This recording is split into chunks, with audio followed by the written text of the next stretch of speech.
할렐루야. 오늘 예배에 참여하신 모든 성도님들마다 하나님의 크신 은혜와 평강이 있기를 간절히 축원합니다. 오늘 말씀의 제목은 오직 의인은 믿음으로 살리라입니다. 본문은 로마서 1장 14절에서 25절까지 말씀입니다. 저는 구선교구를 담당하고 있는 송양근 목사입니다. 기독교인에게 있어 가장 기본적인 믿음의 토대는 복음이어야 합니다. 복음에 대한 올바른 이해 위에 신앙이란 건물을 세워야 합니다. 복음 무슨 뜻일까요? 죄송합니다. 영어로 굿뉴스입니다. 복된 소리, 기쁜 소리가 바로 복음입니다. 그런데 우리가 이 단어를 더 깊이 이해하기 위해선 헬라어를 봐야 합니다. 헬라어로 복음은 무엇입니까? 죄송합니다. 유앙겔로이입니다. 직역하면 좋은 전령, 복된 대사라는 뜻입니다. 전령과 대사를 뜻하는 단어 앙겔로이와 좋은을 뜻하는 단어 유가 합쳐지면서 유앙겔로이라는 단어가 만들어졌습니다. 그래서 좋은 전령, 그 전령이 전하는 복된 소리가 바로 유앙겔로이입니다.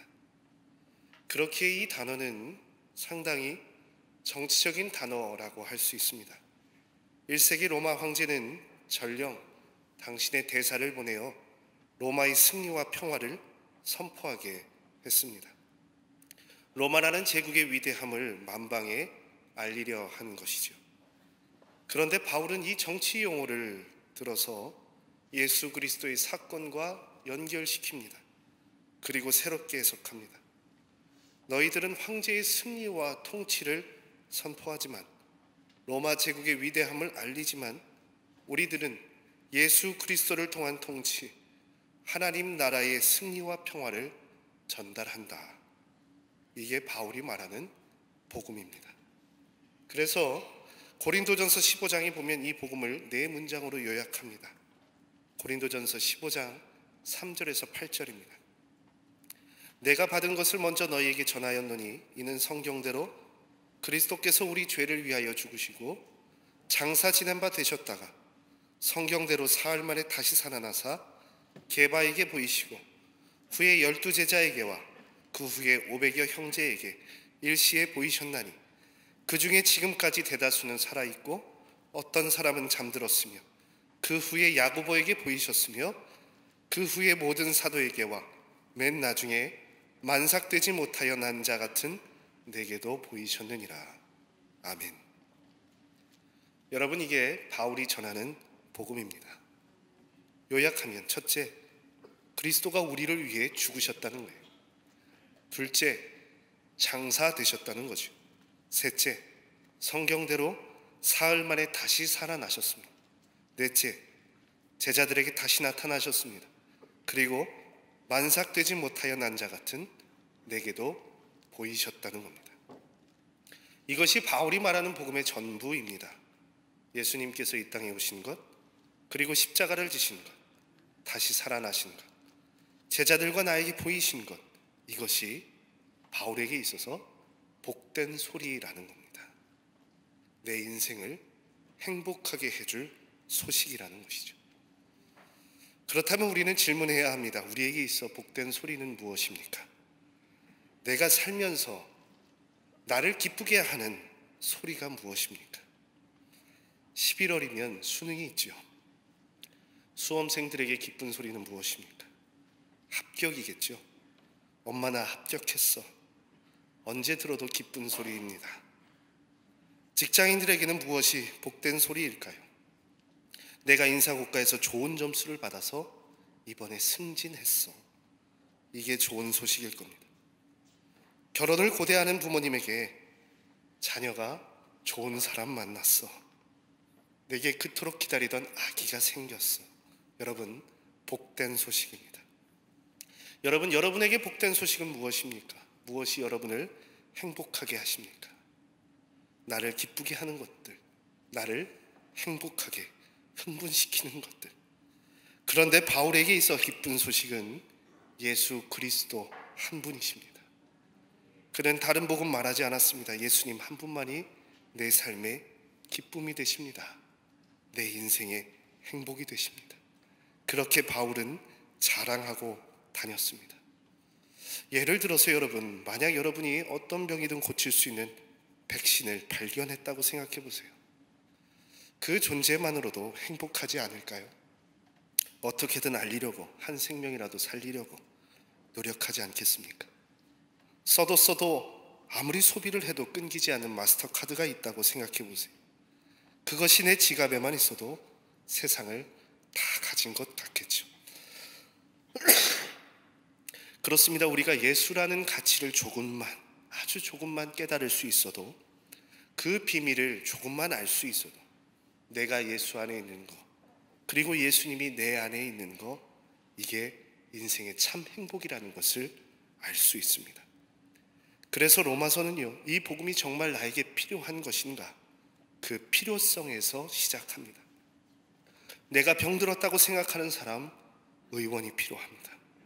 그렇지 않은 사람, 아파도 병원을 찾지 않습니다. 우리가 필요성을 인식해야 합니다. 함께 영적인 교훈을 참고 기도의 제목을 삼고자 합니다. 첫째, 정확한 영적인 진단을 내리라입니다. 제가 작년에 월요일마다 목사님들과 축구를 했습니다. 그런데 못하는 사람이 다친다고 미끄러져서 오른쪽 무릎을 심하게 다쳤습니다. 무릎이 꺾였습니다. 그런데 치료를 잘해야 하는데 어리석게도 대담한 저는 그 길로 동료들과 찜질이나 하러 가자, 침이나 맞으러 가자, 병원에 들렀습니다. 여러분 어떻게 됐을까요? 엑스레이와 초음파를 찍은 결과 한 목사님은 발목인데 3개 중에 2개가 끊어졌습니다. 저는 십자인대가 손상될 수 있으니까 MRI를 찍자는 겁니다. 가벼운 마음으로 찜질하러 갔다가 한 사람은 반깁스를 했습니다. 한 사람은 MRI를 찍었습니다. 거기서 제가 깨달은 게 있습니다. 우리가 인생 살면서 누구나 자가 진단을 한다는 거예요. 엉터리 진단을 내리죠. 더 재밌는 건 엉뚱한 해답을 내린다는 겁니다. 내가 내 인생 진단도 하고 처방도 하고 이 정도면 괜찮겠지? 나중엔 자위도 합니다. 이것이 우리의 모습이지요. 하지만 성경은 말합니다. 인생을 당신의 차원에서 끝내지 말라고. 누구에게 물어봐야 합니까? 창조주 되신 하나님께 질문해야 합니다. 만드신 분에게 물어보라 라고 합니다. 내 실존이 무엇인지, 내 영적인 상황과 처지는 어떠한지 영적인 엑스레이, 영적인 MRI를 찍으라고 합니다. 그렇습니다. 병에서 해방되어 치유받고 회복되어 잃어버렸던 활기를 되찾기 위해선 내 정체를 먼저 알아야 합니다. 내가 누구인지, 내가 어디가 아픈지, 어떻게 해야 고칠 수 있는지 정확한 진단을 내려야 합니다. 오늘 말씀은 그런 인간의 실존을 가장 잘 설명하는 본문이라고 할 수 있습니다. 인간의 실존 무엇입니까? 첫째, 숭배입니다. 인간은요, 무언가 숭배하도록 디자인되었더라라는 것이죠. 포스터 월러스가 말한 것처럼, 죄송합니다, 에브리바디 워십, 항상 가치를 두고, 무언가의 가치를 두고 숭배할 수밖에 없는 존재, 무언가 기대하고 쫓을 수밖에 없는 존재가 사람이라는 것이죠. 나는 무교야 하는 사람도 신의 존재를 인정하지 않을 뿐이지 스스로의 의지와 결단을 믿으며 살아갑니다.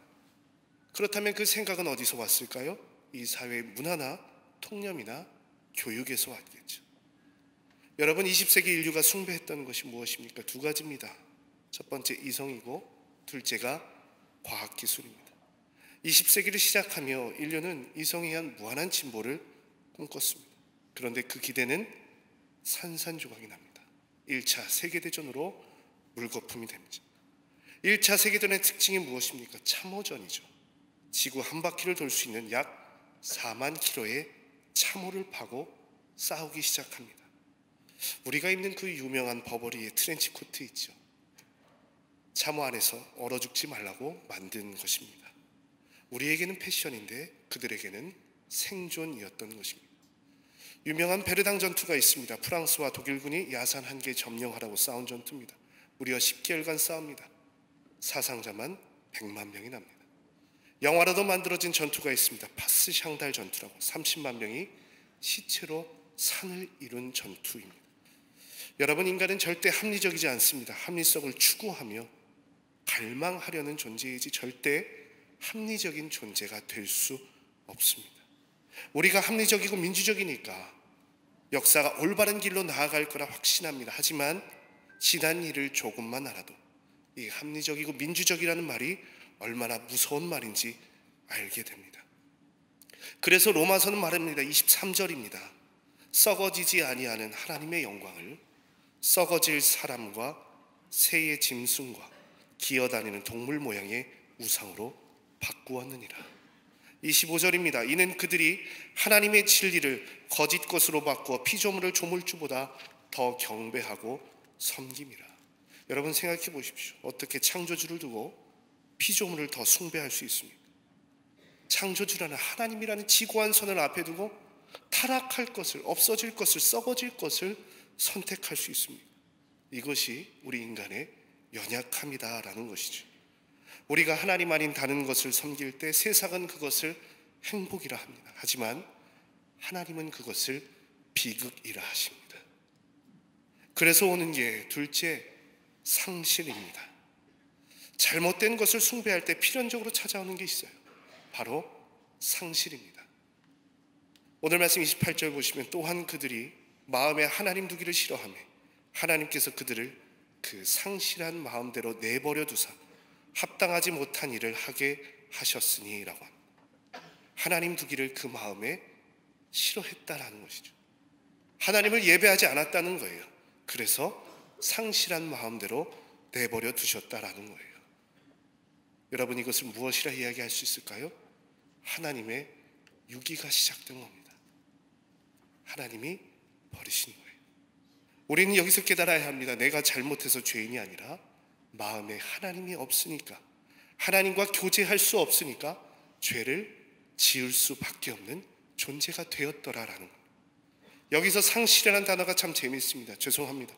헬라어로 아도키모스인데 정확한 번역은 거절입니다.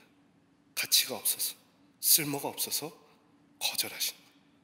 버리시는 거예요. 아도키모스 파라디놈이 가치가 없다 생각하여서 던져버렸다라는 거예요. 여러분, 이게 하나님을 떠난 인생의 비극입니다. 여러분, 생각해 보십시오. 병든 아이를 방치하는 거, 교육이 필요한 아이를 내버려 두는 거, 아이 입장에서는 좋을 수 있죠.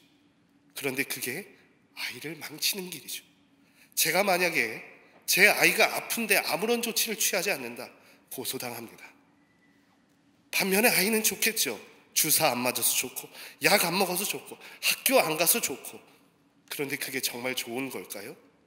부모가 그럴 수 있을까요? 내가 신에게서 버림받은 존재다. 만약에 내 인생이 그런 인생이다, 여러분, 심각한 문제라고 할 수 있습니다. 그러므로 우리에게 필요한 것이 있다면 무엇일까요? 내가 구원에게 있어서 실패했다는 사실, 내 노력이 가능성 없다는 사실을 인정하는 겁니다. 이 간극을 메우기 위해서, 하나님과 나 사이의 간극을 메우기 위해서 누군가 필요하다는 거예요. 그 절박함, 그 필요성이 필요하다는 겁니다. 그렇기에 둘째, 우리에게는 반드시 예수 그리스도가 필요합니다. 시몬 베유라는 사람 말합니다. 죄는 인간 내면의 빈 구멍을 채우려는 몸부림이다. 내 마음속에 있는 빈 구멍이 있대요. 텅 빈 이곳을 세상 온갖 것으로 메우려 하지만 채울 수 없습니다. 만족할 수 없습니다. 하나님 아닌 다른 것으로 대체할 수 없습니다. 하나님을 떠난 시도들, 그 몸부림이 바로 죄라고 이야기합니다. 죄렌 키에르케고르는 이렇게 말합니다. 죄는 하나님 앞에 있는 그대로 서기를 바라지 않는 절망적인 상태다. 반면 믿음은 자신을 있는 그대로 인정하고 하나님 안에 제 존재의 근원을 두고 싶어 하는 것이다. 내 실체를 그대로 받지 않는 것, 이게 죄라는 거예요. 하나님 앞에서 가면을 쓰는 것. 반면에 나는 괜찮은 존재가 아니라 하나님의 사랑이 필요한 정말 부족한 존재야. 내 실체를 정확히 보고 하나님을 주로 인정할 수 있다면 그 믿음이 우리를 구원할 줄 믿습니다. 오늘 말씀에서 사도 바울도 이렇게 선포합니다. 16절입니다. 내가 복음을 부끄러워하지 아니하노니 이 복음은 모든 믿는 자에게 구원을 주시는 하나님의 능력이 됨이라. 먼저는 유대인에게요 그리고 헬라인에게로다. 아멘. 복음이 무엇입니까? 모든 믿는 자에게 구원을 주시는 하나님의 능력입니다. 단순히 말과 공식과 이론이 아닙니다. 우리에게 베푸신 구원은 하나님의 능력입니다. 우리가 예수 이름 부르며 믿음으로 나아갈 때 그러므로 구원받게 될 줄 믿습니다. 여러분, 이게 기쁜 소식이에요.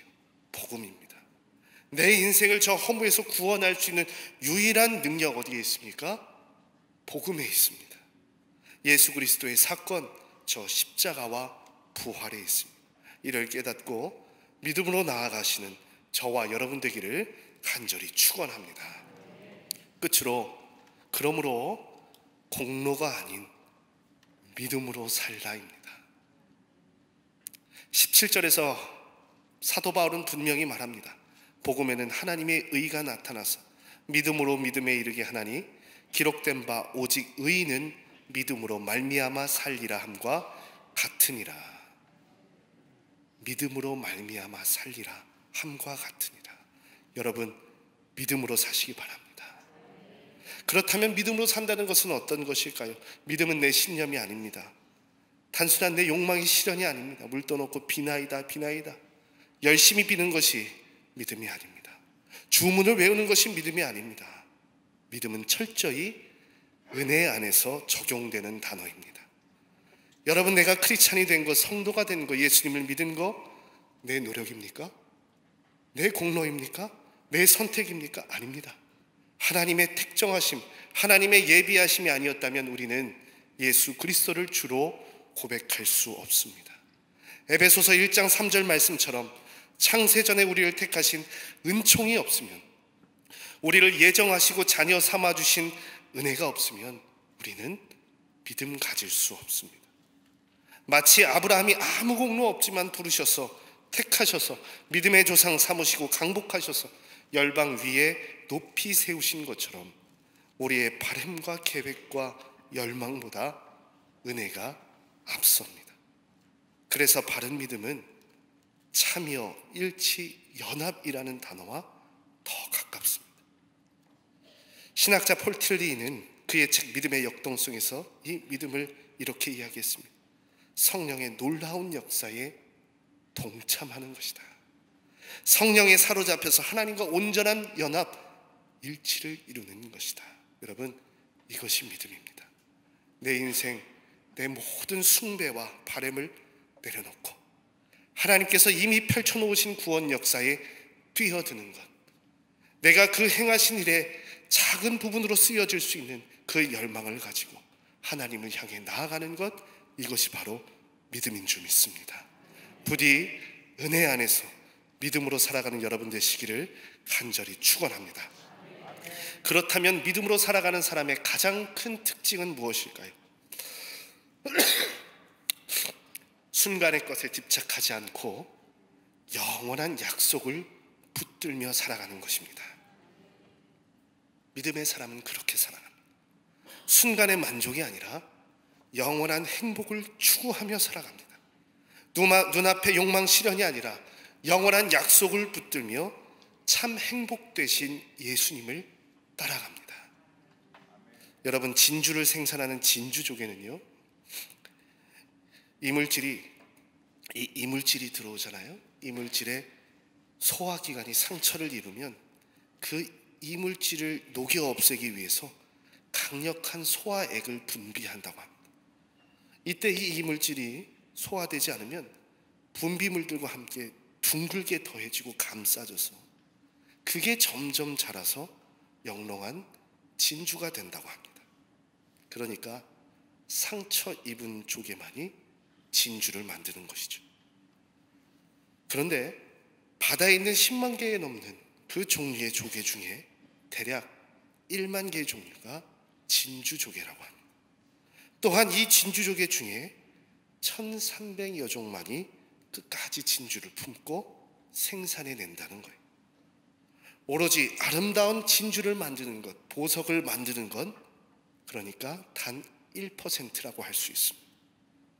그렇습니다. 우리가 말씀을 붙잡고 살아간다는 것은 이와 같습니다. 진주를 만드는 거예요. 수많은 이들이 예수의 가치를 모르고 흘려버립니다.